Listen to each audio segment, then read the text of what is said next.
Hi welcome to village Siri cooking. ఈ ఛానల్ని ఆదరించిన ప్రతి ఒక్కరికి మా హృదయపూర్వక నమస్కారములు. ఇవాళ చాలా అంటే చాలా మంచి రెసిపీతోని మీ ముందుకు వచ్చానండి. చాలా అంటే చాలా బాగుంది. ఇదేమిటంటే నెల్లూరు స్టైల్ ఎర్రకారం అండి. ఈ ఎర్రకారాన్ని ఈ విధంగా చేస్తే టేస్ట్ మాత్రం సూపర్ అండి.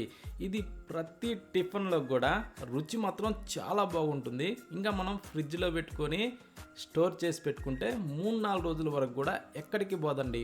సూపర్ టేస్టీగా ఉంటుంది.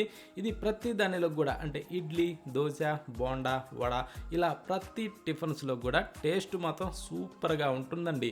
ఈ విధంగా చేస్తే చిన్నపిల్లలైతే మరీ ఇష్టంగా తింటారండి. దాని గురించి మనం ఒక 2 పెద్ద సైజు ఉల్లిగడ్డలను కట్ చేసి ఒక మిక్సీ జారీలో వేసుకునేసి, ఇప్పుడు టమోటాలండి కొంచెం ఎర్రటి పండ్లు ఒక 4ని పెద్ద ముక్కలుగా కట్ చేసి వేసేసి, ఆ తర్వాత ఎండుమిరపకాయలు ఒక 10 వరకు వేసుకునేసి, ఒక వెల్లుల్లి గడ్డను కూడా అందులో వేసి, జీలకర్ర ఒక టేబుల్ స్పూన్ వరకు వేసుకునేసి, ఇప్పుడు దీంట్లో రుచికి సరిపడా సాల్ట్ వేసుకోవాలండి.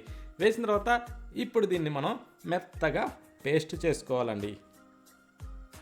చూడండి, పేస్టు ఈ టైప్లో వస్తే సరిపోతుంది. అంటే మనం నీళ్లు పోసే అవసరం లేదండి. ఈ టమోటాల్లో కానీ ఉల్లిపాయల్లో కానీ నీరు శాతం ఉంటుంది కాబట్టి సరిపోతుందండి. ఇప్పుడు దీన్ని కాస్త అలా పక్కన పెట్టేసి స్టవ్ ఆన్ చేసి ఒక ప్యాన్ అయితే పెట్టుకునేసి దాంట్లో ఒక 2 గంటల వరకు అయితే ఆయిల్ వేసుకోవాలి. ఆయిల్ వేసిన తర్వాత ఇప్పుడు దాంట్లో తాలింపు గింజలు ఒక టేబుల్ స్పూన్ వేసుకునేసి, ఒక 3-4 వెల్లుల్లి రెమ్మల్ని ఇలా ముక్కులు నలిపి అందులో వేసుకోవాలి. వేసిన తర్వాత సన్న మంట మీద వీటిని కాస్త అలా ఎర్రగా దూరగా వేగనిచ్చుకునేసి, ఇప్పుడు మనం ఒక 2 ఎండుమిరపకాయలు ఇలా మధ్యలోకి ఇరిసి అందులో వేసేసుకోవాలి.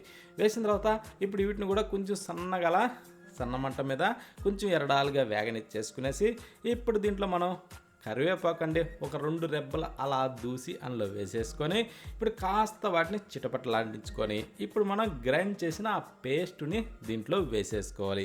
వేసిన తర్వాత అదే మిక్సీ జార్లో కొద్దిగా నీళ్లు పోసి అలా తొలిపి ఆ నీటిని అందులో పోసుకొని, అంటే దీంట్లో ఎక్కువ శాతం నీరు పోసే అవసరం లేదండి, ఓకేనా? ఆ కొద్దిగా నీళ్ళే సరిపోతాయి. ఇప్పుడు దీన్ని కొంచెం మంట మీడియంలో ఉంచుకునేసి ఇలా కొంచెం కలుపుకుంటూ ఒక 3-4 నిమిషాల పాటు బాగా దీన్ని ఉడికించుకోవాలండి. అంటే మనం ఇవన్నీ పచ్చి వేసున్నాం కాబట్టి కొంచెం లైట్గా పచ్చి వాసన పోవాలండి, ఓకేనా? అంటే ఇది ఇలా ఉడుకుతుంటేనే ఈ పచ్చి వాసన పోయి మంచి కమ్మటి వాసన వస్తుంటుంది. అది మనం గమనించుకోవాలండి. కాకపోతే ఏంటంటే మధ్యలో కూడా ఇలా కలుపుకుంటూ ఉండాలి, లేదంటే అడుగున అంటుకుంటుందండి.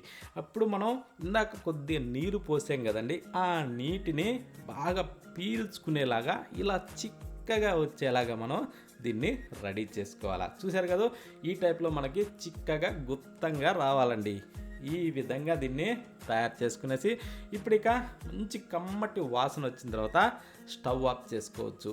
అది ఆఖరణ ఒక్కసారి సాల్ట్ ఇవన్నీ సరిపోయినా లేదా టేస్ట్ చూసుకునేసి ఇక స్టవ్ ఆఫ్ చేసేసి వేడిగా సర్వ్ చేసుకుని దేనిలోకైనా తిని చూడండి.